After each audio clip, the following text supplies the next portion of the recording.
അല്ലാതെ ഇതുകൊണ്ട് കഴിഞ്ഞാൽ മിട്ടിക്കുന്നവിടെ കറങ്ങി ഇവിടെ കറങ്ങുന്നത്. ഞങ്ങളുടെ വീട്ടുകാർക്കറിയാം. ഞങ്ങളുടെ വീട്ടുകാരോട് ഇറങ്ങിയ സമയത്ത് ഇവന്റെ ഫാമിലിയോടും ഞാൻ എന്റെ ഫാമിലിയോടും സംസാരിച്ച കാര്യമാണ്. നിങ്ങളെ ഞങ്ങൾ വിഷമിപ്പിക്കില്ല. ഞങ്ങൾ തമ്മിൽ ഇപ്പൊ ഒരു സ്നേഹബന്ധമുണ്ട്. ഞങ്ങൾക്ക് അത് ബ്രേക്ക് ചെയ്യാൻ താല്പര്യമില്ല, ഞങ്ങൾക്ക് നശിപ്പിക്കാൻ താല്പര്യമില്ല. ഞങ്ങൾ നല്ല ഫ്രണ്ട് ആയിട്ട് ഞങ്ങൾ അതാണ് ഏറ്റവും ഇമ്പോർട്ടന്റ് ആയിട്ടുള്ള കാര്യം. ദൈവം നിശ്ചയിച്ചിട്ടുള്ള സമയം വരെ ഞങ്ങൾ സൗഹൃദ ബന്ധത്തിലുണ്ടാവും.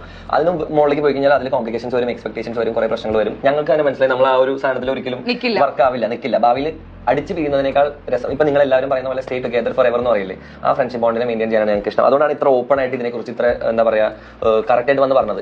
ഇനി ഇതിൽ എന്താണ് നിങ്ങൾ ഫ്രണ്ട്ഷിപ്പിനേക്കാളും കൂടുതലൊക്കെ കാണിച്ചപ്പോൾ ഫ്രണ്ട്സ് ഒന്നുമല്ല, നിങ്ങൾക്ക് എന്ത് വേണമെങ്കിലും പറയാം. എന്റെ ക്ലാരിറ്റി അല്ലെങ്കിൽ ഞങ്ങളുടെ ക്ലാരിറ്റി ഞങ്ങൾ ഒരുമിച്ച് പറയുന്നത് very good friends, genuinely caring, deep loving friends. എനിക്ക് ഹാർട്ട് ബീറ്റ് ഒക്കെ കൊടുക്കണം. അത് ഞങ്ങൾ ഇങ്ങനെ ഒന്ന് കൈ പിടിച്ചത് കൊണ്ടോ അല്ലെങ്കിൽ ഒന്ന് തോളിൽ ചാരിയത് കൊണ്ടോ അല്ലെങ്കിൽ തോളിൽ കൈവച്ചത് കൊണ്ടോ നശിക്കുന്ന ഒരു എന്താ പറയാ ഒരു വൃത്തികെട്ട ബോണ്ടൊന്നും അല്ല. അല്ലെങ്കിൽ അതിന്റെ പേര് റിലേഷൻഷിപ്പ്. ഇങ്ങനെ ഗബ്രി ജാസ്മിന്റെ തോളിൽ കൈയിട്ടു അപ്പൊ അത്